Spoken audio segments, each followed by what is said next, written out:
वर्धमान स्वामी के शासन में हमसे विराजते और उनकी ये पावन पीयूष देशना हम सभी के लिए परम उपकारी है।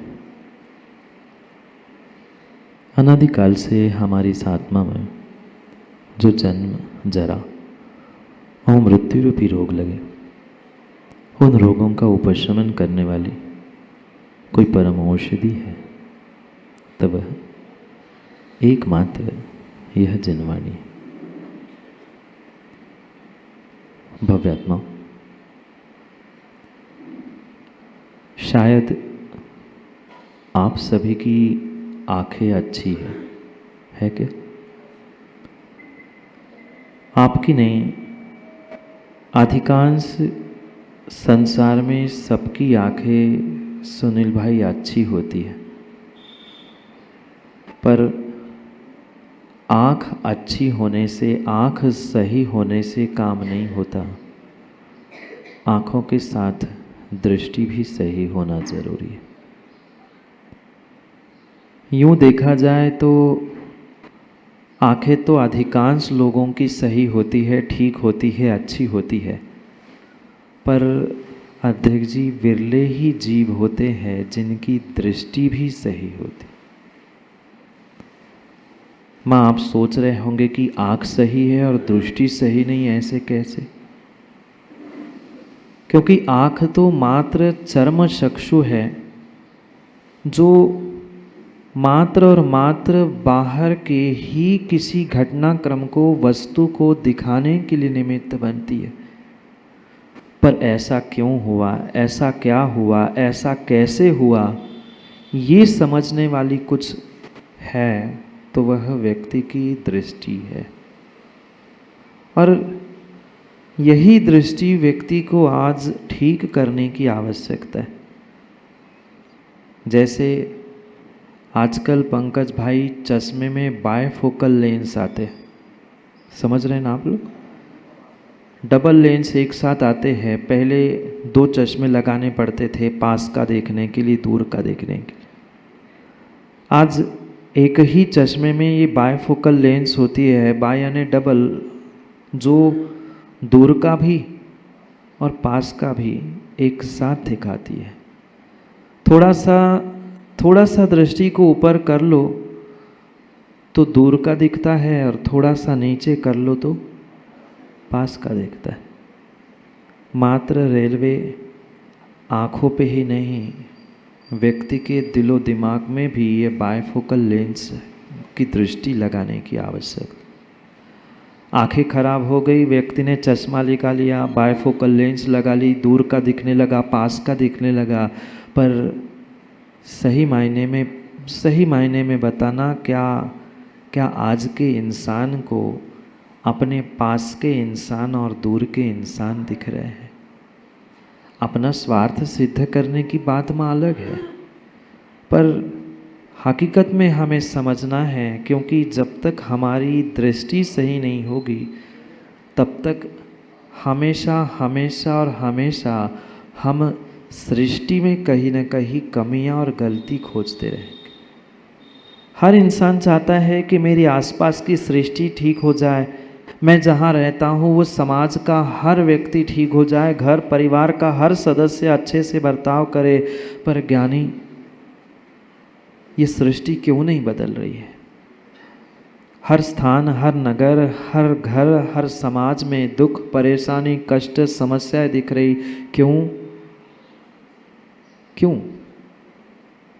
क्योंकि सृष्टि भूत में भी ऐसी थी, आज भी ऐसी है, और शायद भविष्य में भी सृष्टि ऐसी ही रहेगी।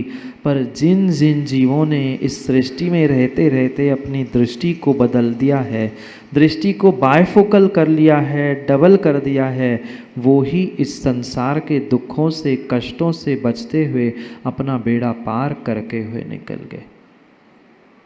कभी ये जो आधुनिक साधन हमें मिले हैं, उन साधनों को देखकर हम अपने जीवन का निर्णय नहीं कर पाए।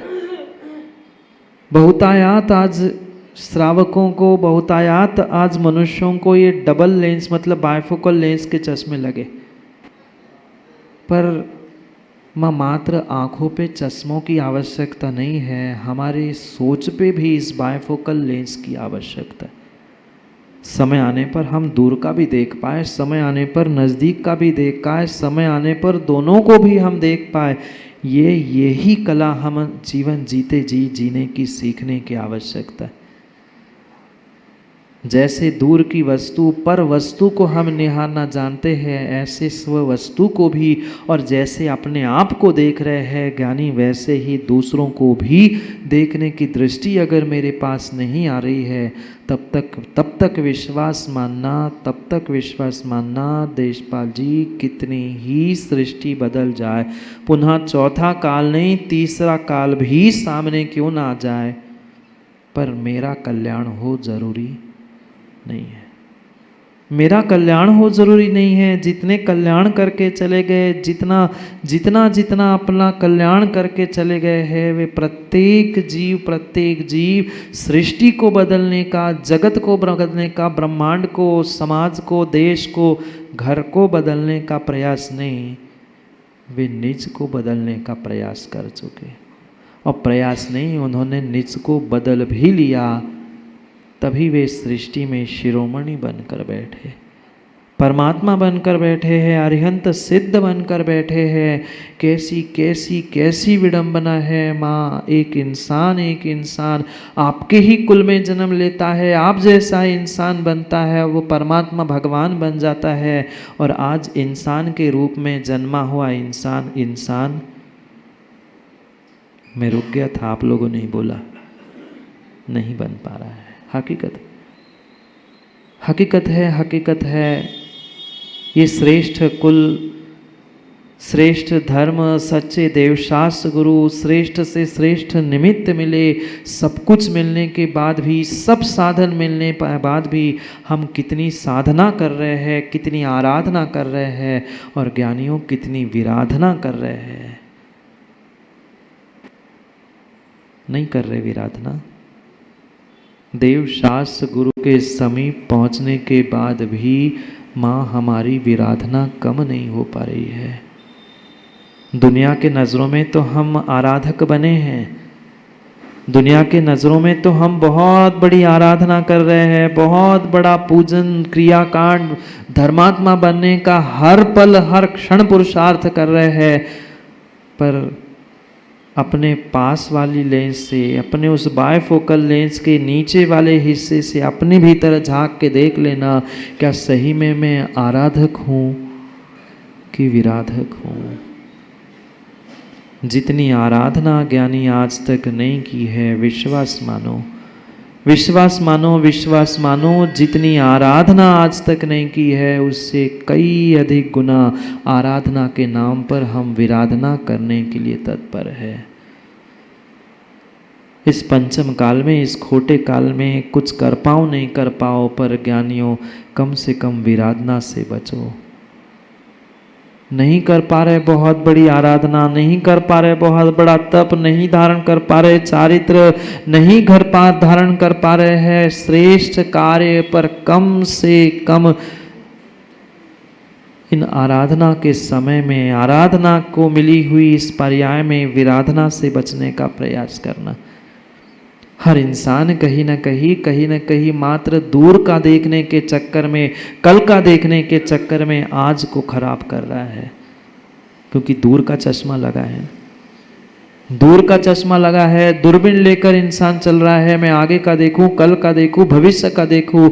भविष्य को देखने के चक्कर में अगर तुमने वर्तमान खराब कर लिया है, दूसरों को समझाने के चक्कर में, दूसरों को दिखाने के चक्कर में माँ हमने अपना हित किया है, हम कहीं के नहीं बचे। दूसरों को दिखाने के लिए, दूसरों को समझाने के लिए हम बहुत बड़े धर्मात्मा और बहुत बड़े आराधक हैं, पर अपने आप से कभी एकांत में बैठकर पूछ लेना, क्या मैं सही में आराधक हूँ कि विराधक हूँ। एक एक मिनट, एक एक पल, एक एक क्षण जहाँ हमें देव शास्त्र गुरु जैसे महान साधन, महान निमित्त मिले थे, वहाँ पहुंचकर भी कहीं न कहीं हमने आसाधना उनकी करते करते अपने जीवन की विराधना की है। आसाधना ही की है। ये मनुष्य पर्याय मात्र और मात्र मनुष्यों आपको आराधना करने के लिए मिली थी, पर आराधना कम, आसाधना और विराधना सबसे अधिक हो रही है। क्यों नहीं काम बन रहा? क्यों नहीं काम बन रहा? एक बार पूजा करने से और एक बार मुनिराज को दान देने से, एक बार विधान करने से कितने संकट, कितनों के संकट दूर हो गए। आपका हुआ? बोलो हाँ। नहीं हुआ। क्यों नहीं हुआ? काल को दोष देने से काम नहीं बनेगा। काल को दोष देने से काम नहीं बनेगा। निमित्तों को भी दोष देने से काम नहीं बनेगा। काम तभी बनेगा जब हम अपने स्वयं के उपादान को, अपने आप को, अपनी दृष्टि को, अपनी सोच को बदलने का प्रयास करें। बहुत बहुत बहुत आवश्यकता है। जैसे आज आँखों पे चश्मे लगे हैं, बायफोकल लेंस, ऐसे ही हमें अपनी सोच, अपनी ज़िंदगी, अपने आप को इस डबल लेंस वाले चश्मों से जीवन जीने का तरीका सीखने की आवश्यकता है।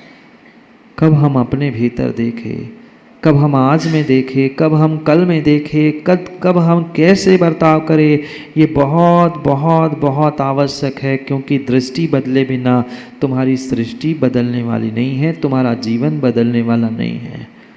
हर इंसान चाहता है, हर इंसान चाहता है कि मेरी ज़िंदगी बदल जाए, कुछ तो सुख समृद्धि, कुछ तो आनंद की अनुभूति आ जाए। पर सोचने मात्र से होने वाला नहीं है, हमें वैसा पुरुषार्थ करना होगा। अगर बदलाव चाहते हो, जिंदगी में बदलाव चाहते हो, समाज का नया निर्माण चाहते हो, तो अपनी सोच का नया निर्माण तुम्हें करना होगा। हर व्यक्ति चाहता है अरविंद जी कि नया मंदिर का निर्माण हो जाए, नई समाज निर्माण हो जाए, पर नई समाज, नई मंदिर, नई मकान के निर्माण से नहीं, तुम्हारे नई सोच के निर्माण से तुम्हारा निर्माण होने वाला है, अन्यथा होने वाला नहीं है। अन्यथा होने वाला नहीं है। कैसी और कैसी छोटी सोच लेकर आज इंसान जीता है। कितनी छोटी सोच बनाकर वह इंसान जी रहा है, वह स्वयं नहीं समझ पा रहा है। अहित दूसरे किसी का भी नहीं हो रहा है। अहित अगर किसी का हो रहा है, मेरे स्वयं का ही अहित हो रहा है। अगर हम अपनी छोटी सोच से अपने जीवन का, अपने सच्चे देवशास्त्र गुरु का, अपने धर्म की आसाधना करने का प्रयास कर रहे हैं, तो व्यक्ति को तो यही लगता है मैं तो सत्य से वाकिफ कर रहा हूँ, कौन क्या गलत कर रहा है, कौन क्या कह रहा है, मैं दुनिया में जाहिर कर दूँ तो मैं धर्मात्मा बन जाऊँ। ये बहुत बड़ी भूल है, ये बहुत बड़ी भूल है। कभी किसी प्रकार से आप दूसरों की विराधना करते हुए, दूसरों की आसाधना करते हुए स्वयं की आराधनाओं को प्राप्त कर नहीं सकते। स्वयं की आराधनाओं को प्राप्त नहीं कर सकते। माँ मात्र पूजन पाठ करना, देवशास्त्र गुरु की तथाकथित 24 घंटे में आधा एक घंटा भक्ति कर लेना, पूजा कर लेना, इसका अर्थ आराधना नहीं है।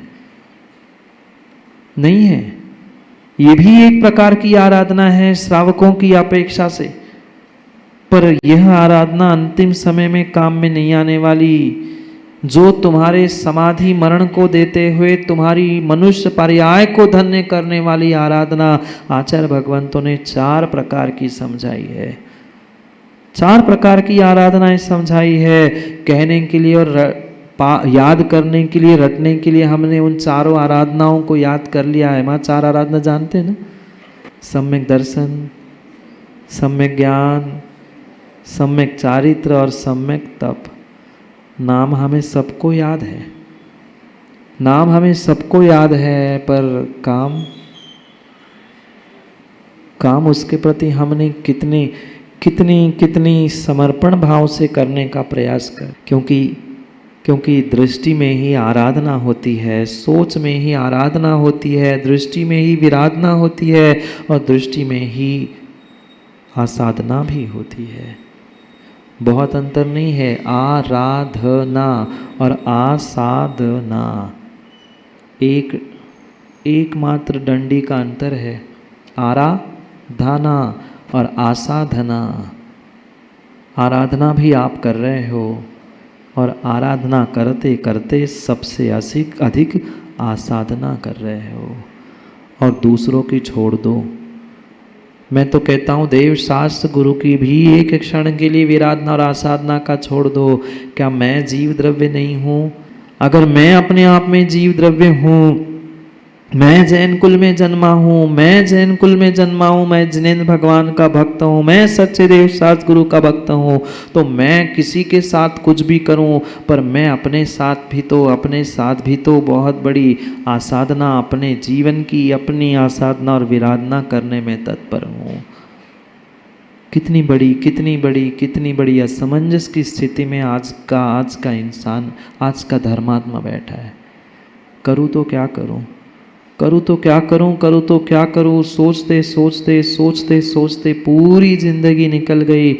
बचपन 85 भी हाथ से निकल गया, पर फिर भी अभी तक इंसान सोच ही रहा है। आज नहीं कल छोड़ूंगा, रेलवे कल नहीं परसों छोड़ूंगा, पर आज कल परसों कभी आता ही नहीं है। ये क्या मैं अपनी स्वयं की आसाधना विराधना नहीं कर रहा हूँ? जो बचा हुआ समय है वो भी हम अपने स्वयं के लिए, अपनी स्वयं की आराधना के लिए नहीं लगा पा रहे हैं। और स्वयं की परमात्मा की क्या और स्वयं की क्या, जब परमात्मा की देव शास्त्र गुरु की आराधना के लिए समय नहीं है, हम आत्मा की आराधना कितनी कर पाएंगे? 24 घंटे में आधा घंटा पूजा करते और ऐसे द्रौप झाड़ते हैं कि देखो मैं भगवान का भक्त हूँ, मैं पूजा करता हूँ, ये मेरी वेदी, ये मेरा मंदिर है, ये मेरे भगवान हैं। माँ सोचो तो, विचार तो करो। 24 घंटे में आधा नहीं, मैं कह रहा हूँ 1 घंटा मान लो, 1 घंटा भी मान लो, तुम्हारी वह 1 घंटे की परमात्मा की आराधना तुम्हारे 23 घंटों की विराधना पे भारी पड़ेगी। पढ़नी तो चाहिए थी, पर उस आधे घंटे में भी हमारा आधा 1 मिनट भी मन बोलो लगता है